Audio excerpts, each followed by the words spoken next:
Good morning. It's the Friday before Texas versus Florida. I got the whole gang here for IT Roundtable. I'm super excited. We're going to talk about what we think is going to happen. First, y'all need to head over to InsideTexas.com. You can join for just $1 and get a full year of access to The Athletic. Also, if you want to pause, if you're watching on TV, laptop, something like that, pause, QR code, scan that. It'll take you right to the link. It'll apply the promo, all of that. So you will be ready to sign up, and you'll be super informed. Justin. Oh, Paul was doing it right now. That's cool. Just wait. You got to pause it, Paul. You can't just sign up right now. Dang it. Yeah, you were close. Justin, recruiting updates. I know we're in the weird window, but let's give the fans what they want. Who is Texas 1,000% going to flip? Guaranteed. You heard it here first, right, man? Yeah, I'm not going out on that ledge. Not right now. I need to see this offense put up some points before I start daring myself on that. There's 3 flip candidates that Texas really, really wants. It really boils down to that. Braylon Hodge is the one that you need to watch. That's a linebacker out of Cherry Creek. You'll recognize that school. That's home of Gunnar Helm.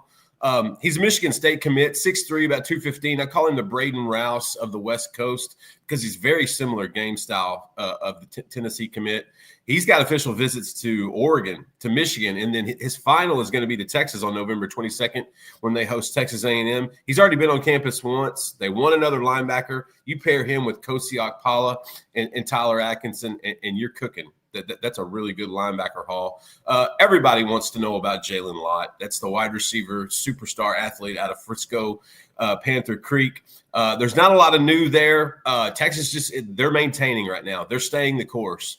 He's solid to Oregon, but that's not stopping Steve Sarkisian and Chris Jackson. They're talking to him on a regular basis. They're going to continue to work on that. I think that one's going to take some time, and the other one is going to take probably a lot of time, but that's what we're here for, and that's Malachi Lee. Like, they have to have another offensive tackle in this cycle. Like, there's no getting it twisted. That has to happen. Malachi Lee is the most, in my opinion, college ready. That guy, I think, could probably play year one.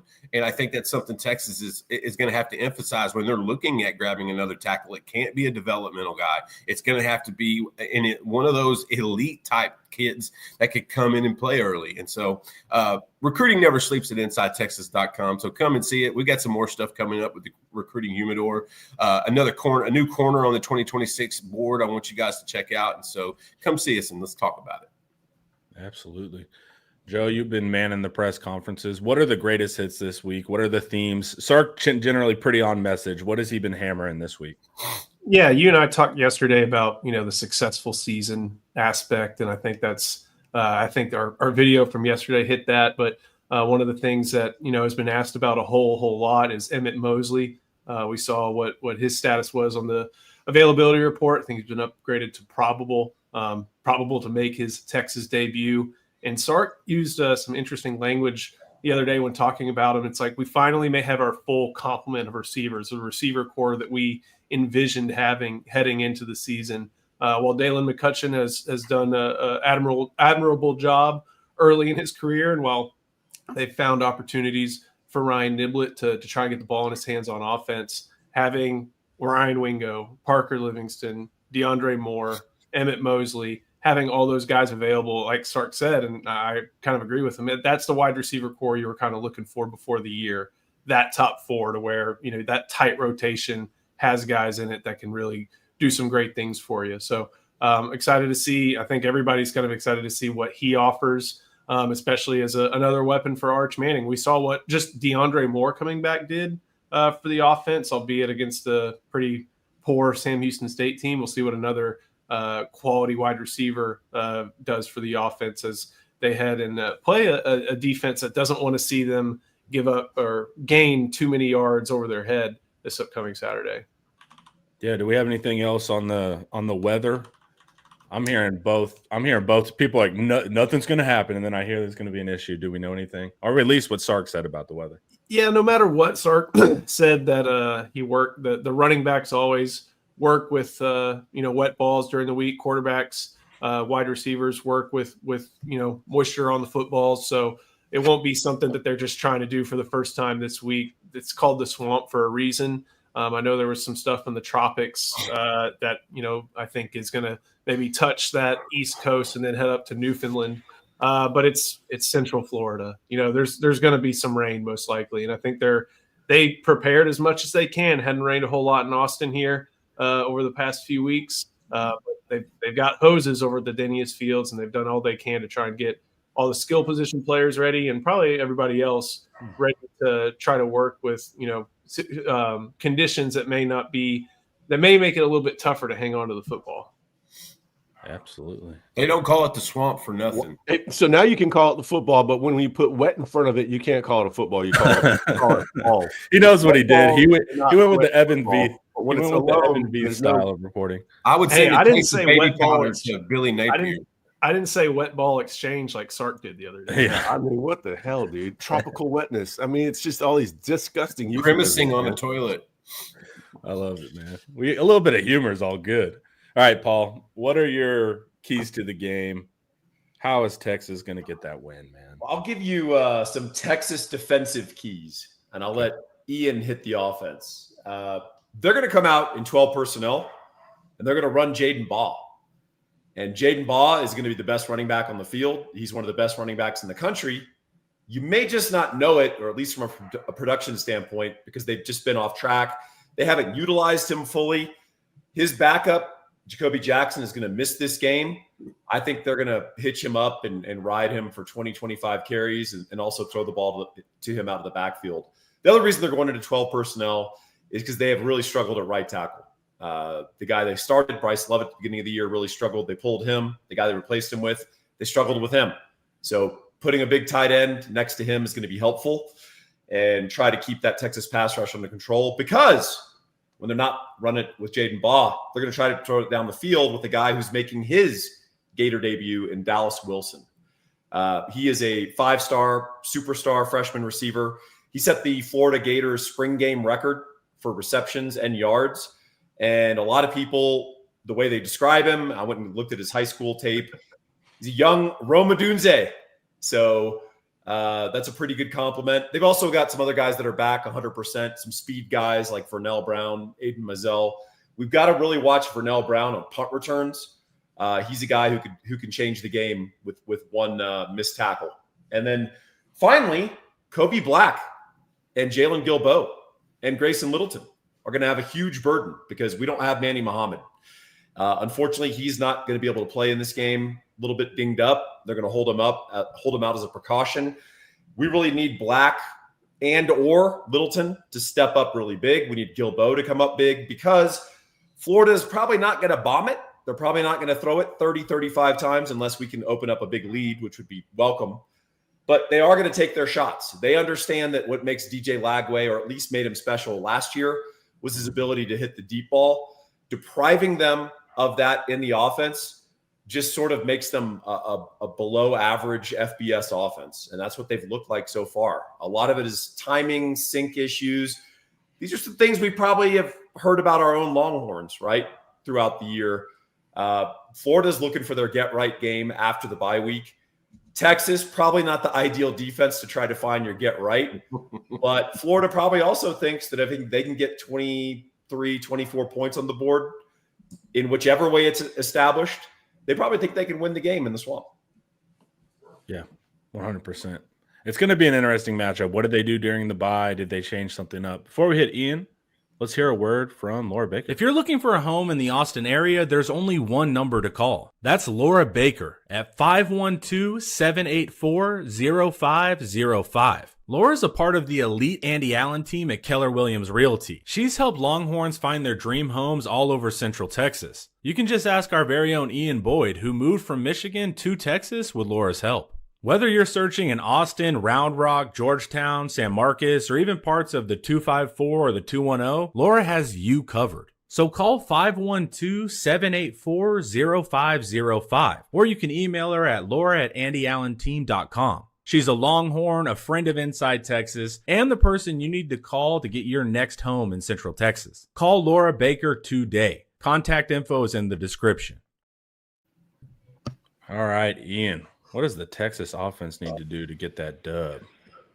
I think we all expect that Sark is going to dial up a couple shots early in this game that are going to get open, and they need to hit those. They don't want to get caught like in the game that Paul's describing Florida once, where it's whoever gets past 20 wins the game. And Texas is trying to get there for like deep into the second half. They want to get touchdowns on the board early in the game on script. It means they need Arch to hit the shots when they drop something unexpected or they catch a Florida safety who's not paying attention, isn't dialed in enough early in the game, and hit those shots early so that they can control the game from there and force Florida to get away from Jaden Baugh, maybe try to throw the ball with DJ Lagway. Basically, they need the normal Sark script. If Texas is struggling to hold on to the lead late in the game and they barely eke out of the swamp with a win, that's fine. No one's going to be too stressed about that. Well, people will probably be stressed about that. But we all know that's fine. You just get the win and get the heck out of there. So, yeah, hit the shots early. And then that holding on to the lead part is a little tricky because they have to find a consistent way to run clock and run the football in the second half. Normally what Sark has wanted to do is just play with two tight ends and find the run schemes and the formations that the defense is struggling to match up against or fit, and then just kind of hammer away and plod away, and maybe you don't score, but you just burn 4 or 5 minutes at a time of game clock in the second half. I don't know if they know how to do that this year. We've seen them run the ball pretty well out of the spread. I don't know if they want to do that late in the game and put a lot on Arch. We've seen them try to work in all these young tight ends, probably so that they can have this dimension to the team this season.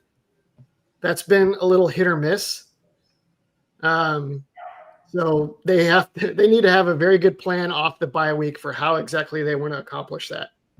Get the lead, hold on to the lead, get out of the swamp, get out of the moisture. Yeah, thank you. We needed that at the end. All right, Eric, what's the latest coming from the team side? What do we need to know? Yeah, I got to go first next week because everybody talked about my notes. Well, not everybody. So we dropped 800 words on defense on Insider Notes last night, and I'll have offense after this video and maybe a mix of special teams as well. With Muhammad out, Paul talked about the corners that will replace him, and then Blake Bryant asked about Cade Phillips. Cade Phillips is also a name we've heard.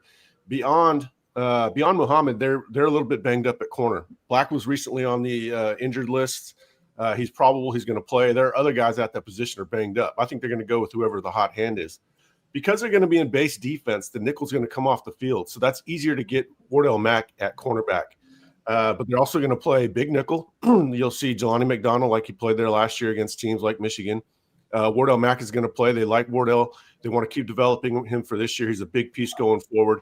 You could even see a look there with Michael Taft. So they got a lot of workarounds for that. I think it's going to be a big game for Trey Moore just because they'll be in base so much. On offense, you got Emmett Mosley. Justin touched on him. He's going to play early. I don't think he's going to start, but he can rotate with any combination of Wingo or Livingston. So you can see Mosley, Livingston, Wingo, Mosley. It doesn't matter. He'll play either outside spot. They love his hands. They love his he's already on a pretty good page with Arch. Obviously, they haven't been game tested, but they were making plays in practice this week. I'm going to write that up a little in more depth this morning. And every time anybody talks about Mosley, they talk about his blocking. I was told he's even bigger than Ryan Wingo. I was not expecting to hear that. And then on special teams, we've seen improvement on Texas's special teams. It's only going to get better from here. I'm going to have a section on that here in a minute. There's going to be one starter that we haven't seen out there too much and he's going to try to take over the mantle that, Trey Wisner had and Keelan Robinson before him. I'm not going to give his name because I don't want them to key in on him. You'll see him when he's out there. He'll probably catch you by surprise. Hyper athletic guy that has the temperament for it, that wants to play special teams, somebody that wants to put that on tape for the NFL. That could be a good wrinkle to either watch for this week or next week. Cool. I like that. All right. Sugarcane Daddy asks, we'll go through this real quick. Around the horn, what would y'all bet on? Florida comes out swinging for their coach, or they roll over? Just pick one of those two. Justin, you first. They're going to come out swinging. This could be the end. We're waiting. Which loss is going to be the final loss? So I think those guys come out swinging, especially at home, especially coming off a bye. They get a little bit. They hope some of that youthful mojo. I think they come out swinging. Joe. Other direction. This is it. Fourth loss, second SEC loss. That puts a cap on the season for Napier and starts a search for Florida. Ian. I think this could depend on if Texas can pick off Lagway early in the game.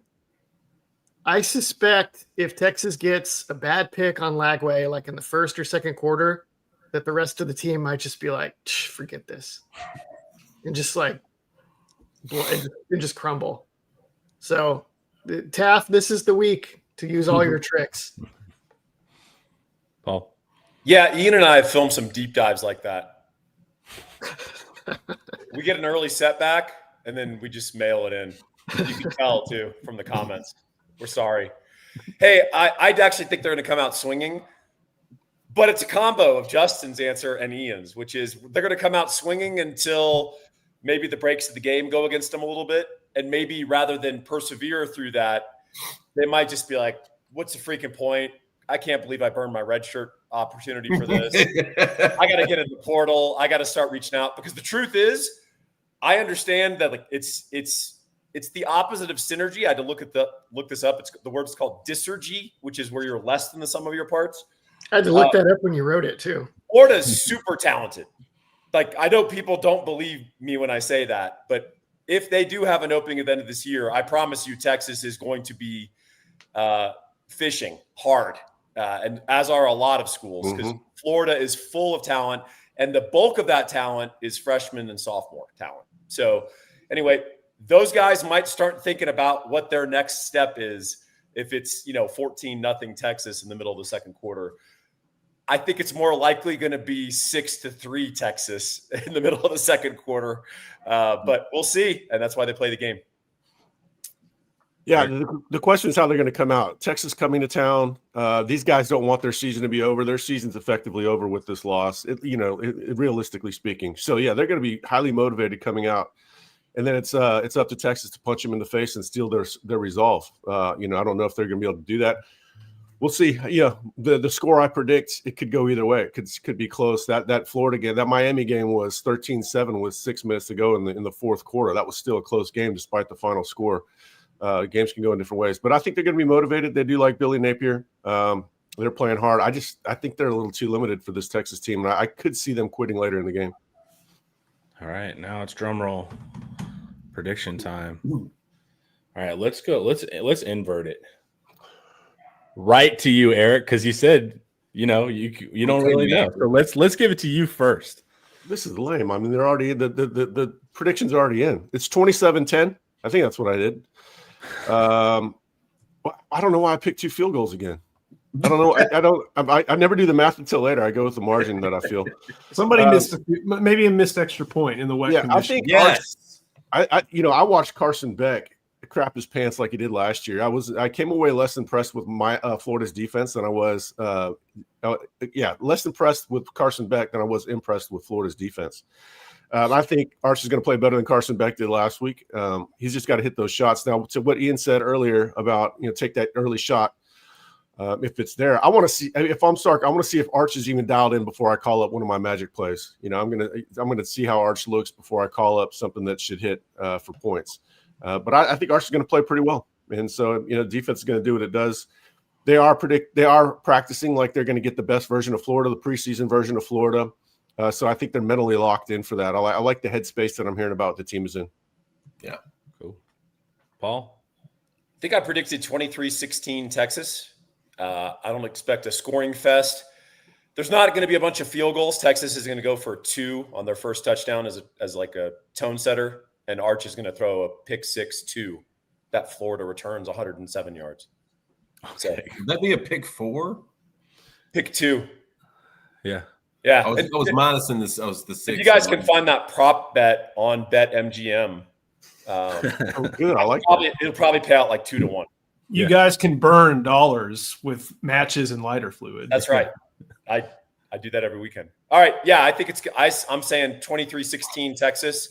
But if it's not that score, then it'll be a different score.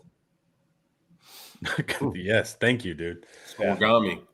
Ian, what you got for us, man? I got Texas 30-13. I think Florida is just as liable to fold as they are to give Texas a tough game. I think Arch will play well, and Texas will get away from some of the stuff they've sort of been dabbling in that has been less effective and just kind of do what works. But I am a little bit nervous about Dallas Wilson playing and Muhammad not playing. That was not factored into my 30-13 score. If Texas gets beat in this game and everything falls apart, I think it's probably going to be because Dallas Wilson plays a great game and Texas struggles with him. Oh my gosh! So that's twice that Justin laughed at our large margin of victory. I want to remind everyone that he predicted Texas to score 28 against Sam Houston State. That's true. And I stand by that. He did score 28 against San Thank you. The first half. kept scoring. Thank you, Paul. All right, Joe, you're up, man. I'm going 24-14. I'm kind of like Ian. As long as you get out with a win, nobody's going to remember how ugly it was. The Arkansas game last year wasn't a pretty sight, but I mean, it was a win. It was a win. So that's all that really matters, especially when you're going into a place that's got 90,000 people who are probably going to be engaged for at least a little bit. So get out with a win, 10 points, three touchdowns, a field goal. That sounds good to me. And then start joining Ian Boyd on the get ready for Oklahoma train. Ian's been on that for 3 weeks. All right, Justin, you're up, man. Years. Yeah. I get hammered for the low scores. Listen, I need more of a sample size from this offense before I'm going to start approaching the 30s against an SEC defense. And that might happen Saturday, but I'm not sure with the weather, with everything going on. I'm with Paul. Like, Florida's talented, guys. There's some really good players on this team. And I think they're going to come out swinging. I got Texas winning at 17-13. I think it'll be close. I think most of Texas games are going to be close this year, relatively. And again, I'll get with Joe and with Ian, and we'll start hate week a little early. But I got Texas winning 17-13. I love the appreciation we're getting for Manny Muhammad. He was trash after the Clemson game last year. Apparently, remember, everybody wanted him gone. He was so average. It wasn't a big deal that he was coming back. And now his name is in every comment I see everywhere online. Apparently, he's Charles Woodson. So I'm happy that he's getting the respect. It's kind of like when Jake Majors was lost against OU in what was that, 2023. From that moment forward, when he came back, everybody had a greater appreciation for Jake Majors. So Manny's having his Jake Majors moment. What's crazy about Manny is that the next game against Arizona State, he was fantastic. Like, I thought people kind of got past that memory. Well, he bit on that fake. It was against Ohio State where he was good. It's 10-10 on 10. He made that tip pass in the end zone that would have been a one possession game against Arizona State. The problem with corners is you generally only see them if they intercept the ball or get beat. And so you can get really polar reactions when it comes to secondary guys. You got to watch them all the time. That's the trick. Another trick is y'all need to go to InsideTexas.com. You can join for $1 and get a full year of access to The Athletic. I'm excited, guys. SEC play has begun. Excited to be out of non-conference and see how this team grows throughout a bit of a gauntlet. We're going to have Inside the Program coming up later today. Also, make sure tomorrow you're going to have pregame, postgame, and then Sunday rewatch, all of that stuff. More great content coming your way. If you guys aren't checking out the shorts, go over to the short side. See what it's like over there, guys. We're dropping some short form content for you. Roundtable guests, good work. Chat, thank you guys for hanging out. You guys were active. Have a great Friday and beat Florida, y'all. Peace.